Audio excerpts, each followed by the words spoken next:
হরে কৃষ্ণ বন্ধুরা, তোমরা সবাই কেমন আছো? আশা করি গোবিন্দর কৃপায় তোমরা সবাই ভালো আছো। অনেক দিন পরে আবার এসেছি। সত্যি কথা বলতে ভেবেছিলাম ভিডিও করব না, তো যেহেতু আমার বোন আমার ফ্যামিলি বলছে যে ভিডিও করতে, তো এই কারণেই বলছি ভিডিও করব না। যেদিন মানে গত মঙ্গলবার 3 তারিখ ছিল, তো বলতেও খুব কষ্ট হচ্ছে, যেহেতু আমরা মায়াবদ্ধ থাকি, তো সেই জন্য। তো তোমাদেরকে এর আগে আমি একটা ভিডিও দেখিয়েছিলাম, অনেকগুলো ভিডিও ছেড়েছিলাম যে আমার বাড়িতে দুটো যে কুকুর ছিল। তো কুকুর বলাও ভুল, কুকুর তো কুকুর হয়, আমরা মানুষ, ওরা কুকুর। তো আমাদের যে বৈষ্ণব সমাজ আছে, কুকুর পালতে আমাদের মানা করেনি, কিন্তু যেহেতু ওরা গৃহপালিত নয়, কিন্তু ওরা দুয়ারপাল, তো আমরা যেভাবে হোক ওদেরকে ছোটোর থেকে অনেক কষ্ট করে অনেক সুন্দর করে ভালো করে মানুষ করেছিলাম। তো গত 3 তারিখ ছিল ওর, শুধু এই ছোট্ট একটা সেলাই কাটতে গিয়ে যে আমার মেয়ে বাচ্চাটা ছিল তার, সে চলে যায়। এটা খুব একটা কষ্টদায়ক, সেই জন্য আমি ভিডিও করতে পারছিলাম না। আমার খুব কষ্ট হচ্ছিল, ভাবলাম যে সত্যি কথা বলতে আমরা হয়তো কারোর প্রতি কি বলবো, বেশি মায়া করাটা আমাদের উচিত নয়, কারণ মায়া করলে আমরা ভগবানের সেবা করতে খুব পারবো না। তো ভগবানের তো আমাদের সেবা করতেই হবে, আর করাটা আমাদের দরকার, কেন ভগবানের সেবা করলেই তবে আমরা সব কিছুর মাধ্যম জানতে পারবো যে আমরা কারোর প্রতি আমাদের মায়া করা উচিত নয়। এই কারণে বলছি। তো তো সেই যে মেয়ে বাচ্চাটা ছিল, যে একটুখানির জন্য সে তার জীবনটা চলে যায়। শুধু এখন যে ছেলেটা আছে সেটাই, মানে ওদেরকে আমি এমন নয় অপারেশন করিয়ে নিয়ে এসেছিলাম যাতে ওরা ভালোভাবে সুস্থ হয়ে সুন্দরভাবে বাঁচতে পারে। পাড়া প্রতিবেশী অবজেকশন করছিল যে ওদের যদি ওরা এত চেঁচামেচি করে, তো সব কিছু আমরা আটকে ওদেরকে সুন্দরভাবে রাখতাম যাতে পাড়ার লোক না অবজেকশন করে। যেহেতু এখন যে যুগটা চলে এসেছে এমন অবস্থায় যে কুকুরকে ওরা কোনো সমাজ পছন্দ করছে না। কিছু মানুষ আছে কুকুরকে এতই পরিমাণে ভালোবাসে, তাদের জীবন, তাদের সম্পদ, তাদের ধন সব দিয়ে তারা প্রাণপণে চেষ্টা করে। আর কিছু মানুষ আছে যে কুকুর দেখলেই ওদের যেন মনে হয় মাথার মধ্যে আগুন উঠে আসে। তো আমি যে জায়গাটা থাকি এই এই জায়গাটা এরকমই। তো গতবারে আমার গত বছর ঠিক এরকম সিজনেই এই শীতের সময় একটা ছেলে কুকুর আমার এই গলিতে ঢুকে এসছিল। তো পাড়ার লোকে মারছিল ধরছিল বলে, তো আমরা দুজনেই, আমার হাজব্যান্ড আর আমি দুজনেই আমার ছেলে কুকুরটাকে ভেতরে ঢুকিয়ে তাকে স্নান করিয়ে ডাক্তার দেখিয়ে সুস্থ করে তাকে আমরা রেখে দিই। আর মেয়েটাও ছিল, তো দুজনকেই ভালোভাবে আমরা দেখাশোনা করতাম। কিন্তু রিসেন্টলি নভেম্বরের মাসে আমি অপারেশন করিয়ে নিয়ে আসি যাতে দুজনে ভালোভাবে থাকে। আর ছেলেটা আমার ঠিক হয়ে গেছে, মেয়েও আমার যে মেয়ে কুকুরটা ছিল ও সুস্থ হয়ে গেছিলো। কিন্তু ডিসেম্বরের 3 তারিখে মঙ্গলবার ছিল, ওই দিনকে সারাদিন খাওয়া দাওয়া করলো, আর রাত্রিবেলা ডাক্তার যখন এলো সেলাই কাটতে, তো সেলাই ওরা কাটতে গিয়ে এমনভাবে বাঁধাবাঁধি করেছে, সেকেন্ডের মধ্যে তার জীবনটা চলে যায়। যার জন্য আমি আমার হাজব্যান্ড দুজনেই এতটাই ভেঙে গেছিলাম যে আমি ভিডিও করতে ইচ্ছে হচ্ছিল না। তো কাল একাদশী ছিল, তো আমি গেছিলাম মায়া আমাদের গোপালপুর যে ইস্কন মন্দির আছে ওখানে। তো ওখানে গিয়ে ভেবেছিলাম ভিডিও করব না ঠিক করে নিয়েছিলাম যে আমি ভিডিও করবই না, আমার ভালোই লাগছে না, যেমনি আমি আছি অমনিই থাকবো। তো যেহেতু আমার বোন বললো না ভিডিও করলে তুই একটু ভালো থাকবি, আর তুই তো আর অন্য কিছু ভিডিও করিস না যে কারোর খারাপ লাগবে, তুই ভগবানের কথাই শোনাস, ওদেরও ভালো লাগবে, এই একটা। তো সেই জন্য কাল গেছিলাম, একটুও ভিডিও করিনি, শুধু দুটো তিনটে মানে ছবি তুলেছি। তবে গোমাতার সঙ্গে খুব ভালো লাগছিল যার জন্যে। তো আজ এসে হাজব্যান্ডকেও বললাম যে আমি ভিডিও করবো না। তো বললো না তুমি করলে কি হবে, তোমার মনটা একটু ফ্রি হবে, তুমি ভগবানকে নিয়ে গোপালদেরকে নিয়েই থাকো, তো ভালো লাগবে তোমার। তো সেই জন্য ফের বসেছি। তো যদি একাদশীর ভিডিও আপনাদেরকে দিতে পারিনি এর জন্য ক্ষমা চাইছি, খুব কষ্ট হয়, কিন্তু তাও আমরা চেপে আমাদেরকে কি বলবো, এটা কষ্ট তো সবার জন্যই হয়। মানুষ চলে গেলেও কষ্ট হবে, পশু পাখি চলে গেলেও কষ্ট হবে, যেহেতু আমরা মায়ের বাঁধনে থাকি। যে আমাদের যে মাতাজির কাছে যে আমি মাতাজির কাছে যে ক্লাস করি, উনি বলছে যে মাতাজি আপনি বেশি এইগুলো নিয়ে ভাববেন না। কিন্তু ভাবছি না, আবার কিন্তু কি হয়, কোনো কিছু করতে যাচ্ছি, মানে কি বলবো, একটা জানলা খুলতে যাচ্ছি, তো ছোটোর থেকে যেহেতু ডাকতাম না সবসময় যে চিকি আয়, এই জানলাটা খুলেছি দেখবি এখানে কি হচ্ছে, এইরকম। তো চিকি ছিল, আর যে ছেলেটা এসেছে ওর নাম রেখেছিলাম ম্যাগি। তো ও এত বড়োবেলায় আমার কাছে এসেছে, কিন্তু ও আমার সব কথা শোনে। আর যাকে ছোটোর থেকে রেখেছিলাম, মানে 3.5 বছর ও আমার কাছে ছিল, তো এই 10 দিন, আজ নিয়ে ওর 10 দিন হয়ে গেছে।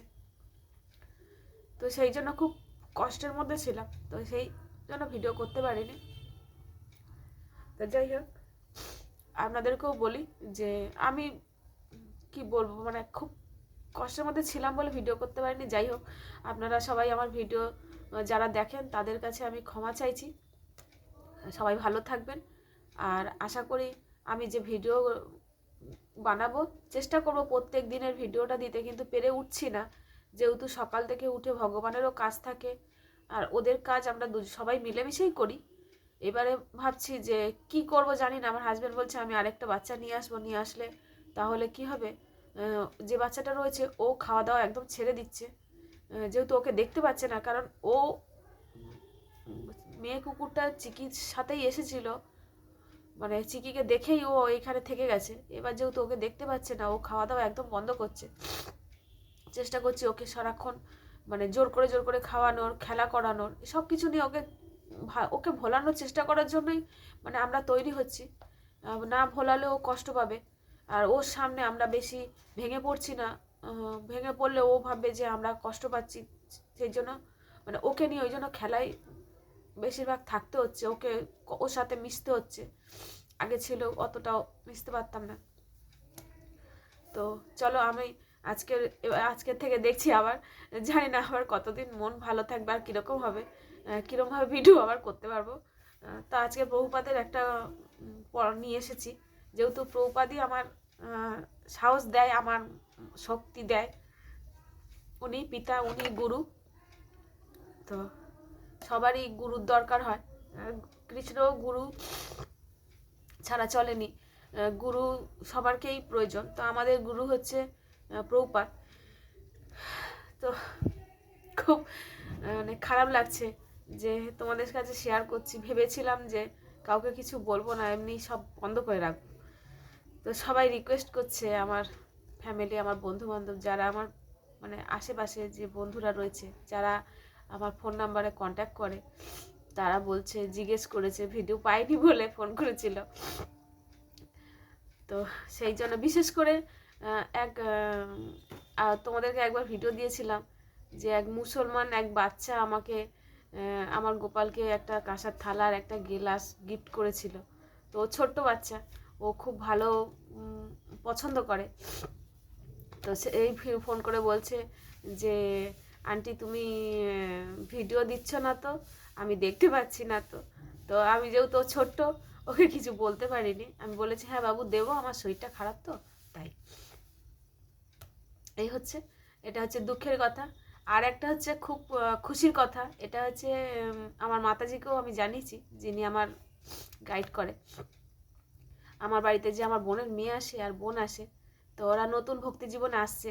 তো বোনের মেয়ে এখন জব করছে। তো যাদের বাড়িতে ছোট মানে 8 থেকে 80 বা যারা শুরু করোনি, তারা কিছু করো আর না করো, আমি যদি বলি যে সংসারে অনেক সমস্যা হতেই পারে, আমাদের অনেক বড় বড় সমস্যা আসে, তো তারা জব করতে পারো।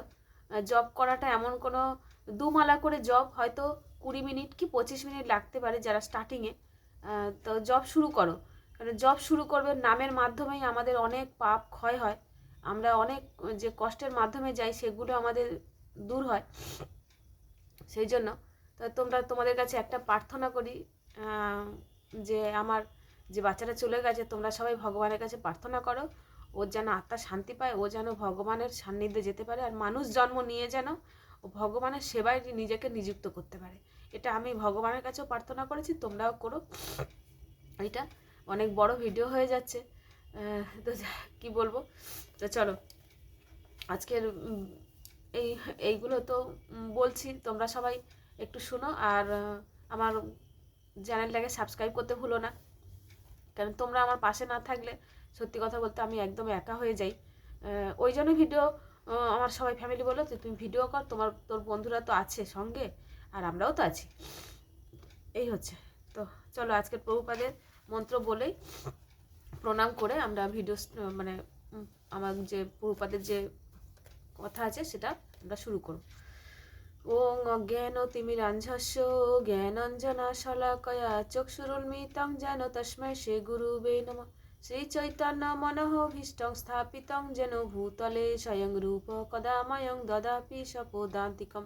বন্দেऽহং শ্রীগুরুঃ শ্রীযুতপদকমলং শ্রীরূপং সাগ্রজাতং সহগণ রঘুনাথং নিতং তং সজীবং সাদ্বৈতং সাবধূতং পরিজনসহিতং কৃষ্ণ চৈতন্য দেবং শ্রী রাধা কৃষ্ণ পাদান সহগণ ললিতা শ্রী বিশাখানিতাংশ।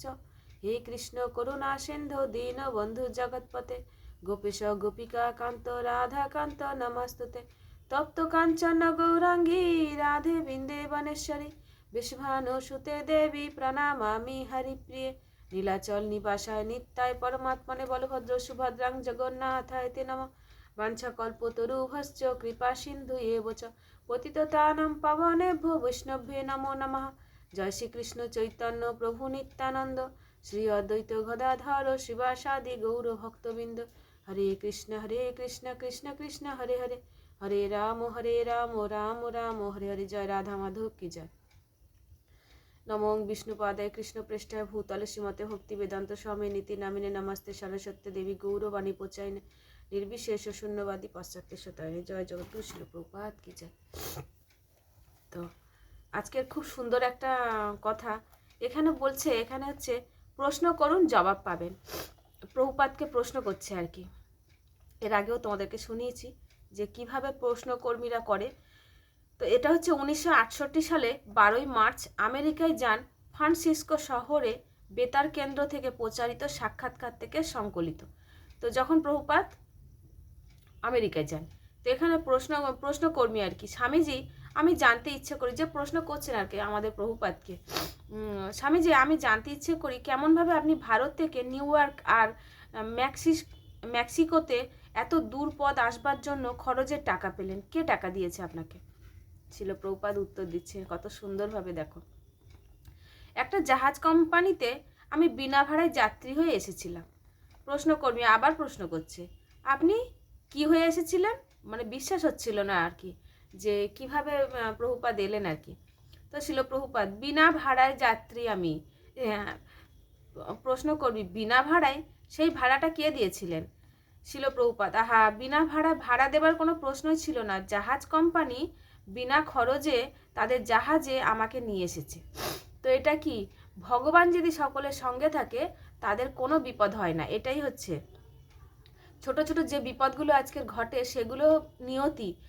সবাইকে যেতে হবে, ভালো মন্দ সবাইকে। আজকে যেটা নিয়ে আমি একটুখানি আগে কথাটা বললাম, তো যেতে আমাদের সবাইকেই হবে, সে পশু হোক চাই পাখি হোক চাই মানুষ হোক, সবাইকেই যেতে হয়। এমন নয় যে গাছ পর্যন্ত যে সারা জীবন দাঁড়িয়ে থাকে তা না, তাকেও যেতে হয়, তার ভিতরেও প্রাণটা থাকে। 84 লক্ষ জনই। তো এখানে সাক্ষাৎকারী বলছে জাহাজ কোম্পানি ওকে বিনা খরচে নিয়ে এসেছে, উনি সাক্ষাৎ করতে এসেছিলেন। প্রশ্নকর্মী জাহাজ কোম্পানি আপনাকে বিনা খরচে নিয়ে এসেছিল? আপনার জন্য খাবার দাবার কে কিনে দেয়?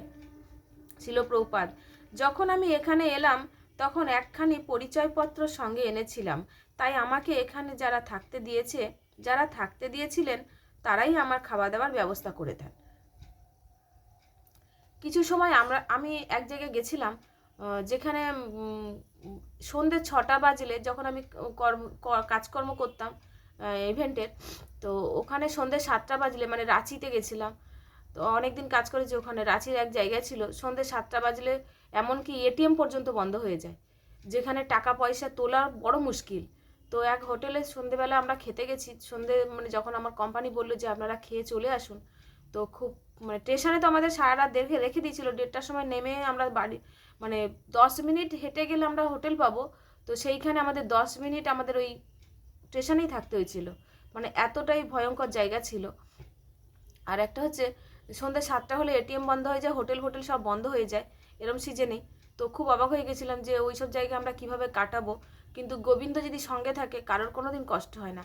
তো এক হোটেলে গেছিলাম, পয়সা ছিল না, তা ভেবেছিলাম বাসন মেজে খেয়ে চলে আসবো।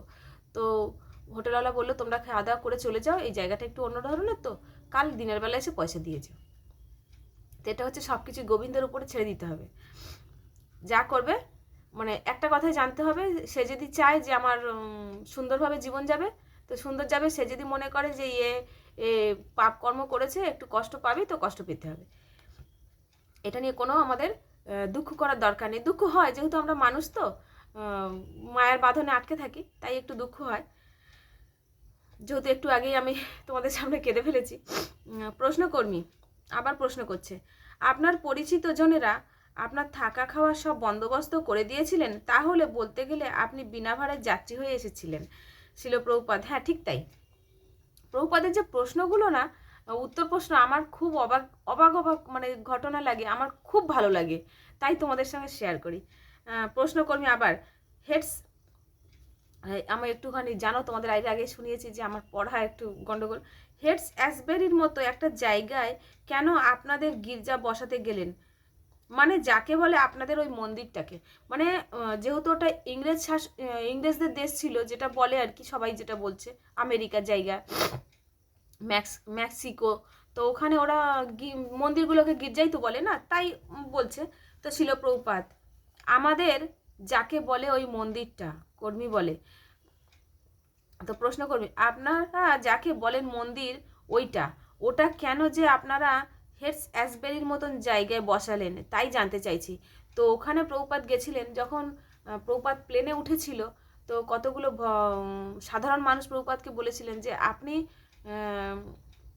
প্লেনে যাচ্ছেন কেন, আপনারা তো মানে কি বলে আস্তে আস্তে বা ট্রেনে হেঁটে এরকম করে যান, তো প্লেনে এত তাড়াতাড়ি যাবার কি আছে। তো প্রভুপাত বলেছিলেন যে আমার হাতে সময় কম আর আমাকে তাড়াতাড়ি পৌঁছতে হবে ভক্তদের কাছে, তাহলে তারা জানতে পারবে ভগবান কি জিনিস, ভগবানকে আমরা কেন খুঁজি, আমরা সবাই খুঁজি কিন্তু পাই না।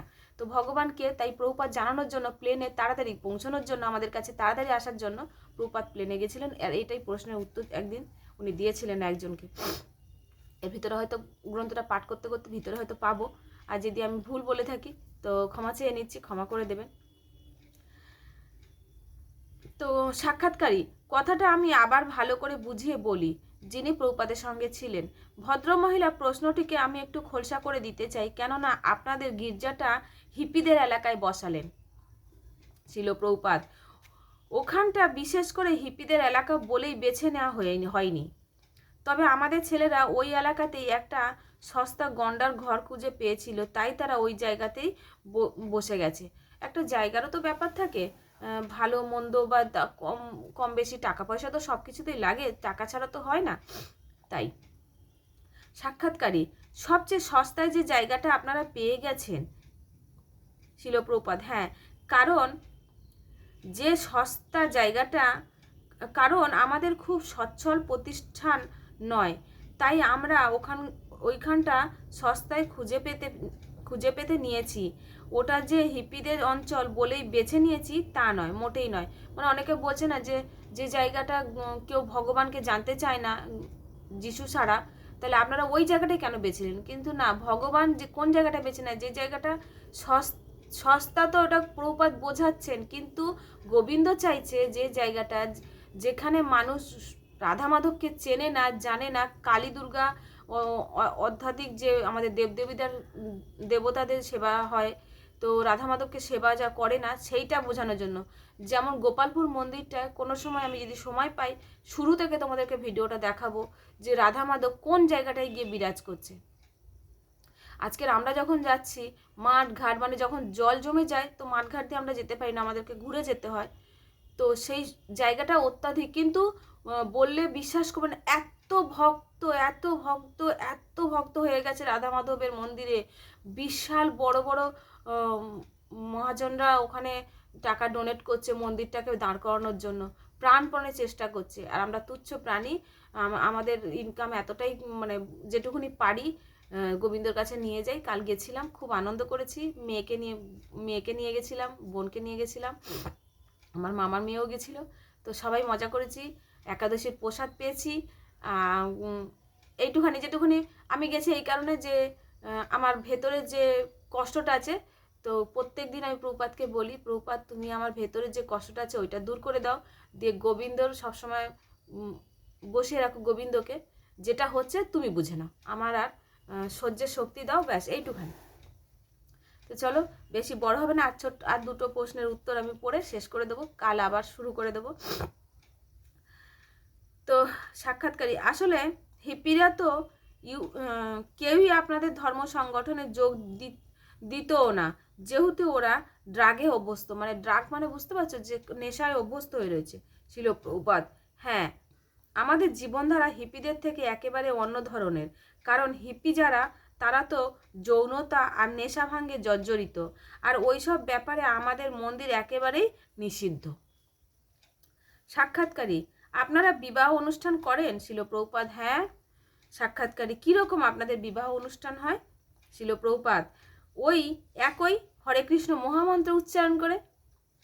কোনো সময় তোমরা যদি রাধা মাধবের সেবার দিয়ে বিবাহ দেখো, খুব আনন্দ লাগবে। আমি যদি বা যাইনি, অ্যাটেন্ডেন্স হয়নি, নেমন্তন্ন পেয়েছিলাম, তো একটু দূরে বলে যাওয়া হয়নি, যেহেতু আমার সংসারের কাজ এতটাই বেশি বেশি যেতে পারি না কোথাও।